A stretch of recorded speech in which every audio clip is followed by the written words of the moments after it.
우리가 아직 죄인이었을 때 그리스도께서 우리를 위하여 죽으심으로써 하나님 아버지께서는 우리를 향한 아버지의 사랑을 나타내셨습니다. 하나님 아버지, 그 구원의 사랑에 감사합니다. 하지만 우리는 그 구원을 잘 알지 못했습니다. 말씀을 내면하고 선택한 불순종의 길로 갔습니다. 남보다 높아지고 나만 잘 살려는 마음의 욕심으로 어려움에 처한 이웃을 외면하고 앞으로만 달려갔습니다. 그 길에서 죽음을 먹고 저주를 마시는 우리 곁으로 우리 주 예수 그리스도께서 오셨습니다. 죽음 대신 주의 몸을 먹이시고 저주 대신 당신의 피를 마시게 하셔서 복과 생명의 길을 다시 내셨습니다.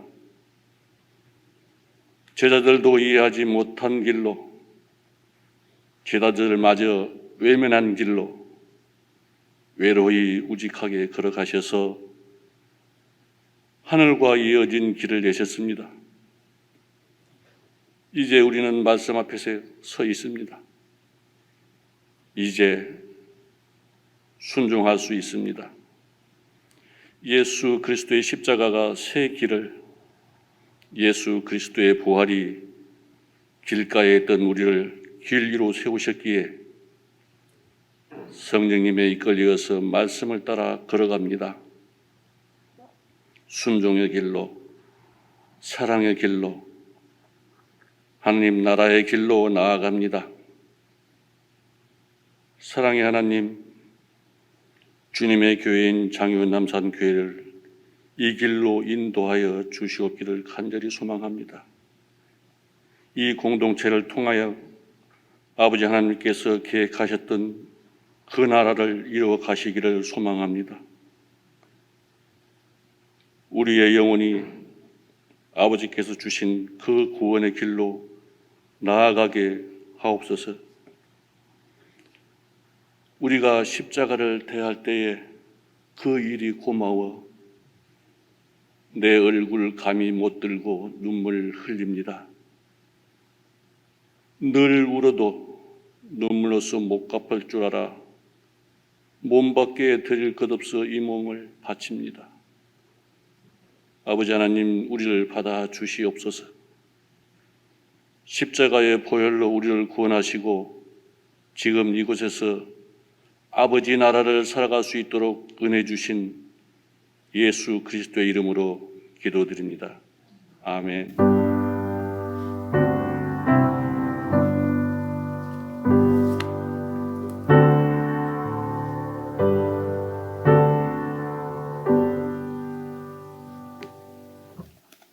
네, 오늘 아침 묵상할 본문은 마가복음 15장 1절에서 15절까지의 말씀입니다. 마가복음 15장 1절에서 15절까지의 말씀, 저와 여러분이 한 절씩 교독하도록 하겠습니다.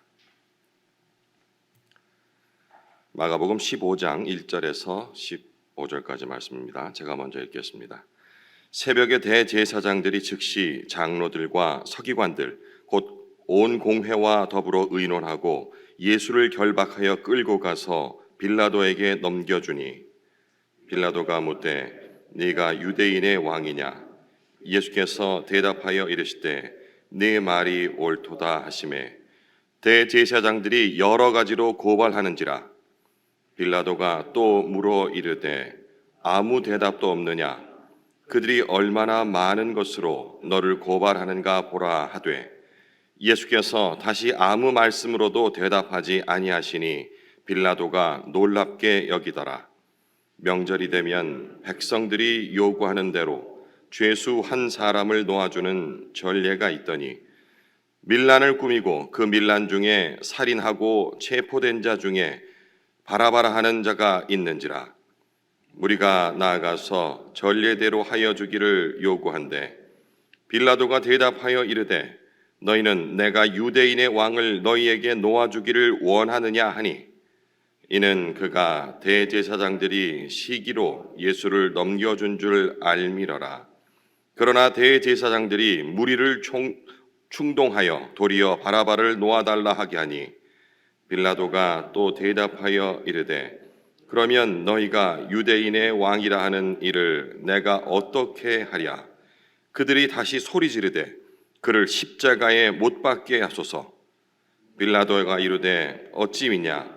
무슨 악한 일을 하였느냐 하니 더욱 소리 지르되 십자가에 못 박게 하소서 하는지라.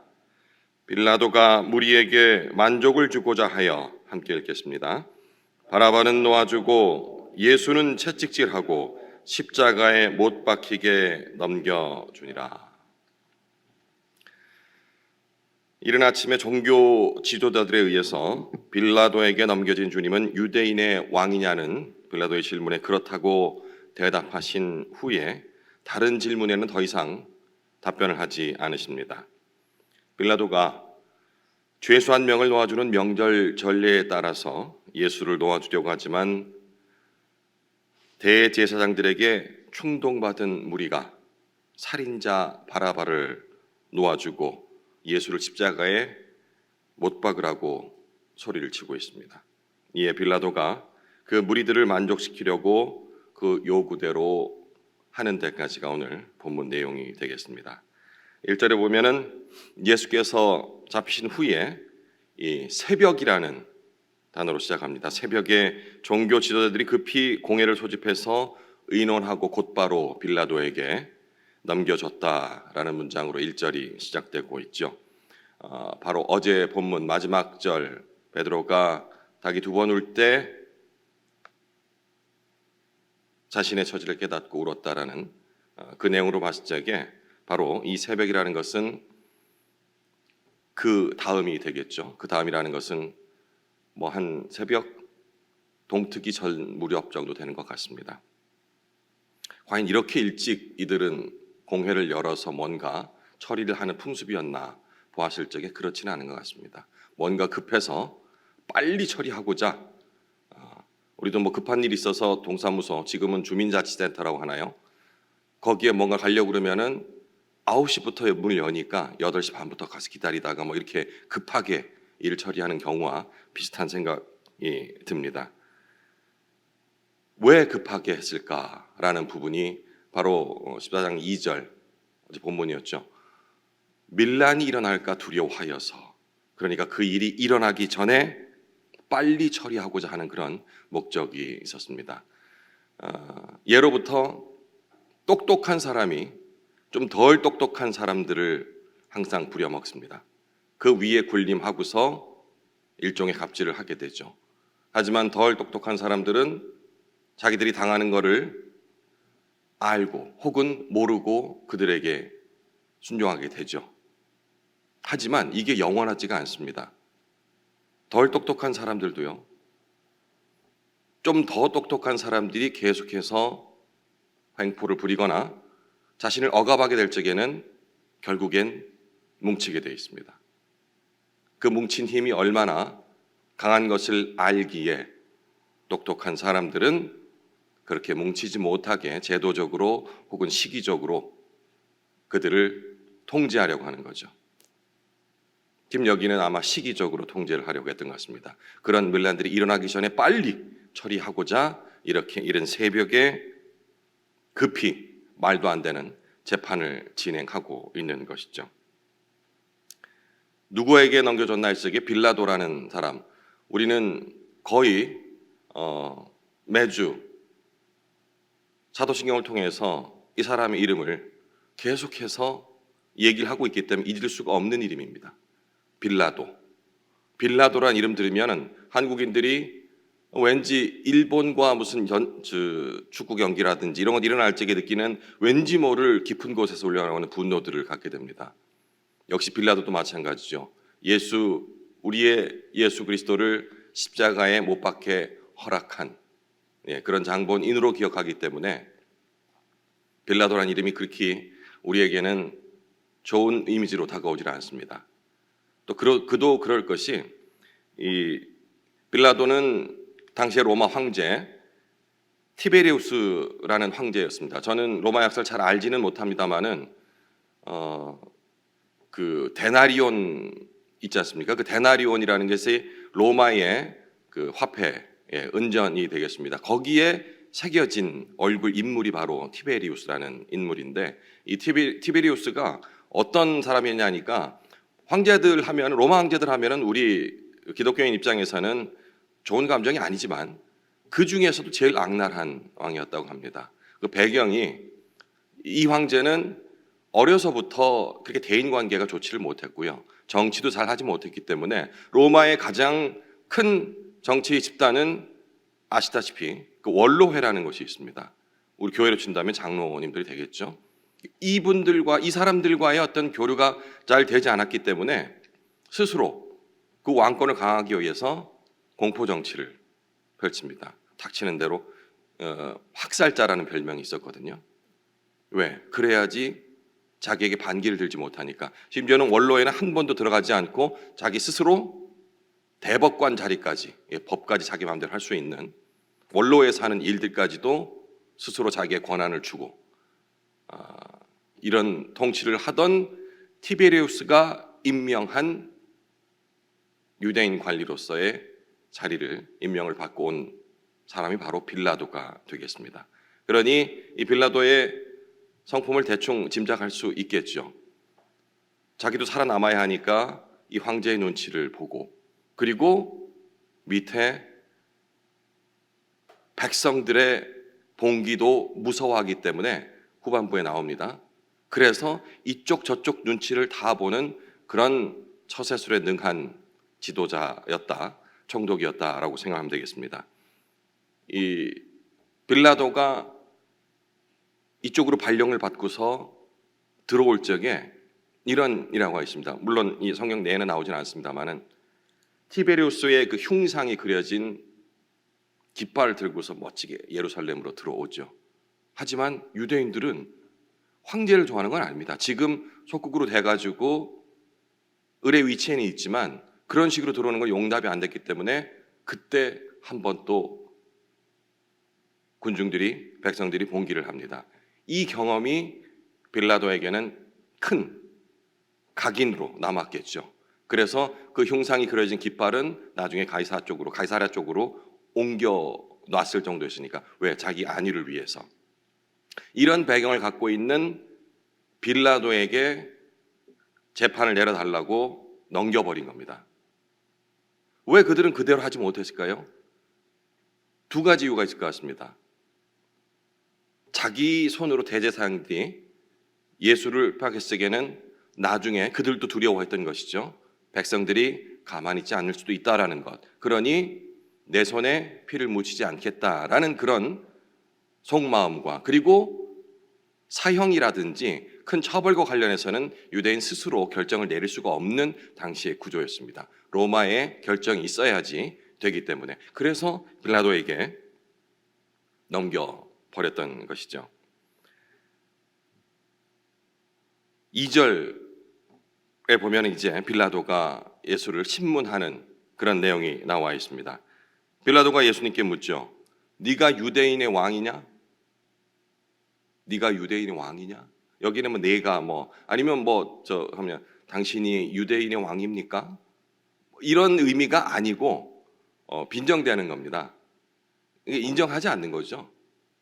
그러니까 네가 유대인의 왕이냐? 이런 표현이 뉘앙스가 훨씬 더 나을 것 같아요. 예수님께서 뭐라고 답하십니까? 네 말이 옳도다. 조금 다른 뉘앙스입니다. 내가 유대인의 왕이야 라고 대답하신 게 아니고 네 말이 옳다 라고 번역을 했는데, 헬라어 원문을 본다면은 거기서는 이렇게 합니다. 내가 왕이라는 게 아니고 네가 방금 그렇게 얘기를 했다, 이렇게 답을 했다고 합니다. 조금 다른 뉘앙스가 되죠. 근데 왜 다른 질문엔, 앞선 질문에도 그렇고요, 뒤에 질문도 그렇고 침묵하시던 예수님께서 유대인의 왕이냐라는 빌라도의 질문에는 네 말이 옳도다라고 답을 했을까요?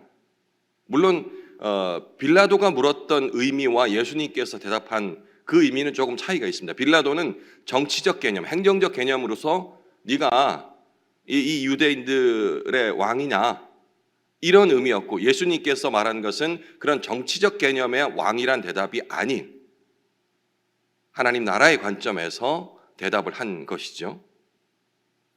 근데 왜 유독 이 질문에만 대답을 했냐는 거죠. 유사한 상황이 바로 어제 본문에 또 나옵니다. 14장 61절에 대제사장 가야바가 비슷한 질문을 하죠. 네가 찬송받을 이의 아들 그리스도냐? 라고 질문을 했어요. 그러니까 역시 여기도 바로 대답을 하십니다. 내가 그니라. 그 다음 절이죠. 62절에 이렇게 당당하게 답변을 하십니다. 이것은 예수님께서 자신의 사역들을 사람들이 놀라가지고 막 떠들 적에 아직은 때가 아니라 라고 해서 그 말을 함부로 떨지 말도록 자중시켰던 그런 모습 기억나죠. 근데 이제는 이 부분에 있어서는 이 사역의 완성의 때가 온 것을 아셨기 때문에 숨김없이 자신의 신분을 이렇게 대답을 하고 있는 것이라고 우리가 이해를 할 수가 있겠습니다. 이어서 이 대답 이후에 이제 빌라도의 본격적인 신문이 더 이어지죠. 3절에서 5절까지인데, 근데 그 전에 이 말이 끝나자마자 대제사장들이 꼬투리 잡았다는 식으로 이때다 싶어서 마구마구 여러 가지 죄목들을 신성모독부터 시작해서 여러 가지 죄목들을 막 얘기를 합니다. 빌라도에게. 대제사장이라고는 나이도 어느 정도 있었을 것 같은데 제가 이 모습을 이렇게 그려보니까 정말 철딱선이 없는 초등학생 학생들처럼 막 얘가요 이것도 했고 저것도 했고요 막 이러면서 막 호들갑을 떨었던 그런 모습 같아요. 그러니까 빌라도가 자기는 이제 대제사장보다도 지위가, 왜냐하면 로마에서 임명을 받았기 때문에 훨씬 더 위라고 생각하니까 좀 가소로웠겠죠. 대제사장들이 막 떠드는 부분. 어쨌든 알았어 가만히 있어봐 하면서 예수님한테 묻습니다. 야 이렇게 너에 대한 죄목이 많은데 얘기를 해봐. 내가 기회를 줄 테니까. 근데 이 베드로가 이렇게 여유가 있었던 부분이 왜 예수님을 베드로는 어떻게 생각하고 있을까라는 부분이 뒷부분에 나오거든요. 아, 빌라도는 예수님을 이렇게 생각하고 있었기 때문에 자기 나름대로 계획이 다 있었던 거예요. 어떤 식으로 처리를 해야겠다. 그런 마음을 깔고서 예수님에게 기회를 주는 겁니다. 일종의 변론의 기회죠. 야, 이렇게 많이 옆에서 막 네 죄가 많다고 떠드는데 기회를 줄 테니까 한번 얘기해봐. 죄가 없다라는 그 마음 속에 생각이 깔려 있어요. 왜 죄가 없다고 생각했냐면 뒤에 좀 더 자세히 설명하겠지만 예수님을 특별한 범죄자가 아니고 그냥 그 정치범 정도? 정치범이라는 거 알고 계시죠? 집권을 하고 있는 어떤 그 지배계층과의 비슷한 그건데 노선이 달라서 이쪽으로부터 핍박받고 있는, 틀렸다라는 기보다는 다르다라는 이유로. 그러니 시대가 바뀌면 또 여기가 올라갈 수도 있어요. 뭐 모든 게 정치가 다 그렇지 않습니까? 그런 개념으로 봤기 때문에 특별히 어떤 죄인이라기보다는 여기서는 성경에서는 대제사장들이 시기를 해서 그 시기를 받아서 온 인물이다 생각하니까 좋은 기회가 되면 그냥 적당히 풀어주고 이쪽에서 또 집권을 할 수도 있잖아요. 그런 빌라도는 그런 처세술에 능한 사람이었기 때문에 이렇게 이쪽에도 기회를 주려고 이렇게 예수님에게 변론해보라 라고 얘기를 하는데 이 좋은 기회를 예수님은 그냥 흘려보냅니다. 이 모습을 보고서 빌라도가 5장 후반부죠. 놀랍게 여겼다고 돼 있어요. 여기까지는 제가 잘 읽었는데 또 왜 빌라도가 놀라지? 아니 예수님이 아무 말도 안 하고 있는 그거 가지고 그게 놀랄 일입니까? 여기 놀랐다라고 기록되어 있어가지고 제 상식으로 아무리 이해를 하려 해도 조금 추측가는 바는 있었지만 왜 놀라지 하고서 좀 자료들을 한번 찾아봤어요. 제가 좀 추측했던 부분과 비슷한 그 논리를 되는 학자들이 있더라고요. 빌라도는 애당초에 예수님은 그런 정치범이 뭔지 제가 잠깐 설명드렸죠. 인식을 갖고 있었던 거죠. 다시 말해서 그 유대 종교 지도자들과의 마찰로 내부 권력 다툼에서 힘을 약간 잃은 정도의, 그래서 언제 다시 또 기회를 잡을지 모르니까 빌라도는 예수님에게도 양쪽 쪽에다 다 이제 다리를 대놓는 거죠. 그래서 변론의 기회를 줬는데 이 유용한 기회를 그냥 놓쳐버리는, 이 사람 뭐지? 라는 그런 식의 놀라움. 이건 좀 뭔가 좀 아쉬운 것 같아요. 그래서 조금 더 찾아봤어요. 왜 놀랐을까? 그랬는데 생각지도 못했던 그런 그 이유를 또 댄 학자가 있더라고요. 할 말이 없어서가 아니고 예수님은 어떤 목적을 위해서, 목적 달성을 위해서 일부러 의지적으로 답을 하지 않았다라고 그런 거예요. 그럼 어떤 목적? 이사야 53장 7절 말씀 기억하십니까? 제가 한번 읽어볼게요. 그가 곤욕을 당하여 괴로울 때에도 그의 입을 열지 아니하였으며 마치 도수장에 끌려가는 어린 양과 털 깎는 자 앞에서 잠잠한 양같이 그의 입을 열지 아니하였도다. 이 말씀은 저희가 잘 알아요. 도살장의 양. 근데 그 앞에 곤욕을 당하여 괴로울 때에도 그의 입을 열지 아니하였으며, 이 문장은 잘 이렇게 기억이 잘 안 났었는데 이 학자의 주장을 보고서 이사야 53장 7절을 다시 찾아 읽는데 잠깐 소름이 돋더라고요. 양의 비유는, 도살장에 끌려가는 양의 비유는 십자가와 연관해서 항상 기억하고 있었는데 그 앞에 곤욕을 당하여 괴로울 때도 그의 입을 열지 아니하였으며, 지금 이 상황인 거예요. 변론을 하지 않고 입을 닫고 있는 모습. 그래서 빌라도는 예수님이 이 사명을 자각하고서 이 말씀대로 예언이 성취되기 위하여서 입을 닫고 있었다, 그 사실을 알았기 때문에 놀란 것이다 라고 해석을 했더라고요. 와, 이거 참 굉장히 생각지 못했던 부분, 앞부분 말씀과 이사야 말씀과 연관시키는 거는 참 놀랍긴 했는데, 그 다음에 또 궁금해지는, 빌라도가 그럼 유대의 이 성경들, 이사야 예언들을 다 알고 있었던 것인가? 빌라도가 유대인이었나? 이런 여러 가지 꼬리들이 물고 지나면서 오늘 새벽 1시가 돼버리더라고요.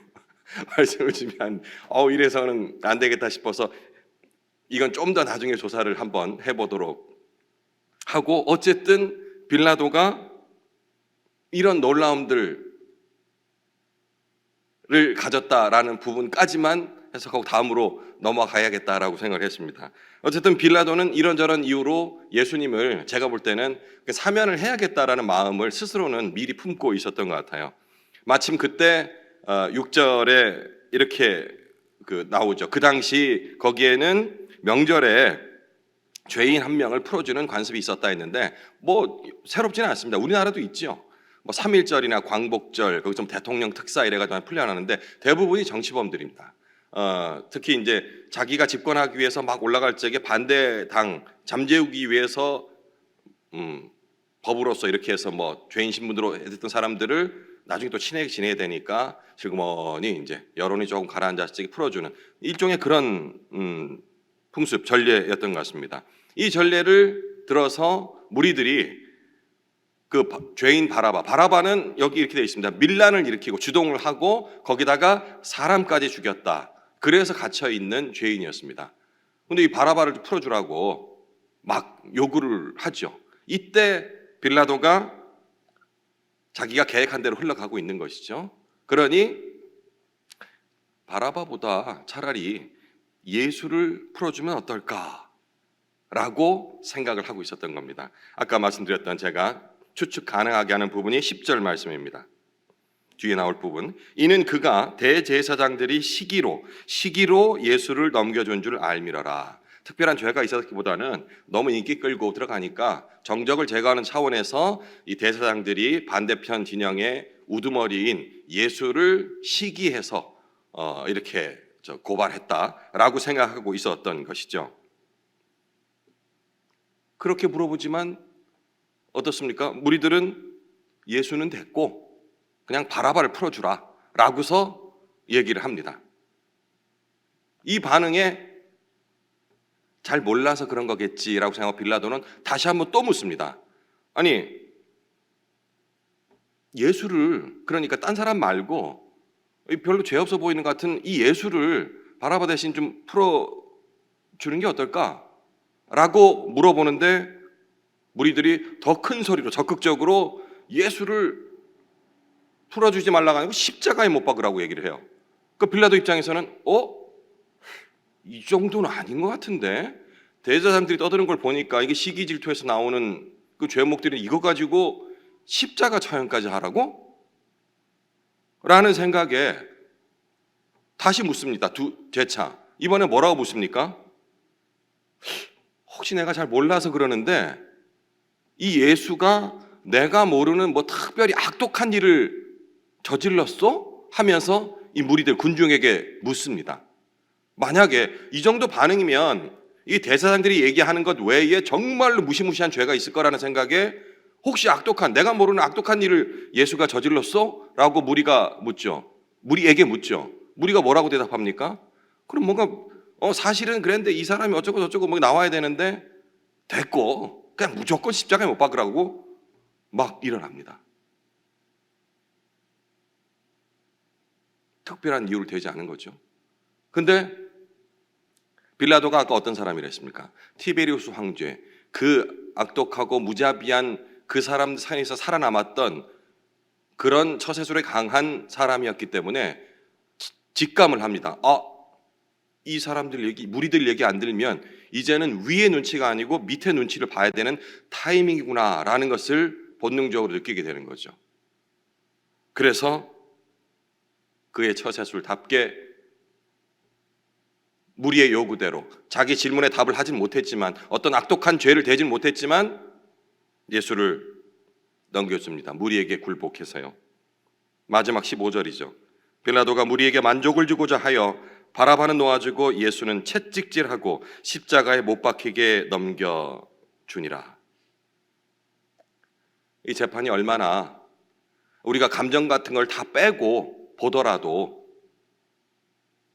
얼렁뚱땅 넘어간 재판인지 불의한 재판인지 다 아시겠죠? 어떤 동물원에, 성경에 있는 내용이 아닙니다. 마무리 지어보겠습니다. 어떤 동물원에 맹수들 사육장이 이렇게 차례대로 1번, 2번, 3번, 4번 해서 코스로 만들어져 있었어요. 그 맹수의 이름들이 그 사육장 앞에 팻말이 다 붙어 있었고요. 그 코스의 제일 마지막 사육장에는 이런 팻말이 붙어 있었다고 합니다. 가장 사나운 동물. 과연 무슨 동물이 있었을까? 사자, 호랑이, 악어 다 보고 오다가 여기는 이름이 없이 가장 사나운 동물이라는 팻말에 호기심을 사람들이 갖게 되겠죠. 그리고 그 사육장 우리 안을 들여다본 관객들이 깜짝 놀랍니다. 사육장 안에는 커다란 거울이 있었거든요. 그 안을 들여다본 사람들은 자기 얼굴을 마주하게 됐던 겁니다. 구상 시인의 가장 사나운 짐승이라는 시를 제가 읽어드리겠습니다. 과연 오늘 본문과 어떤 내용이길래 이 시를 읽을까 궁금한 마음을 가지시고 한번 들어주십시오. 호랑이보다 무서운 놈, 악어보다도 잔인한 놈, 구렁이보다도 징그러운 놈이 있는 줄 알았는데 가장 사나운 짐승은 바로 자기 자신이다. 세상에서 가장 쉬운 일은 남을 비판하는 일이다. 세상에서 가장 어려운 일은 자신을 돌아보는 것이다. 아직도 저 거울 속의 주인공이 아닌 아들아, 네가 성인이 되어서 저 동물원 거울을 보고 놀라지 않았으면 좋겠구나. 고난주간을 보내고 있습니다. 아직도 예수님을 못 박은 이가 빌라도라는 생각에 우리 생각이 머물러 있다면 어쩌면 예수님의 십자가는 나와는 상관이 없는 일로 끝날 확률이 높습니다. 남은 시간 예수님의 고난이 그리고 빌라도가 누구인지 깊이 있게 생각하는 시간으로 가졌으면 좋겠습니다.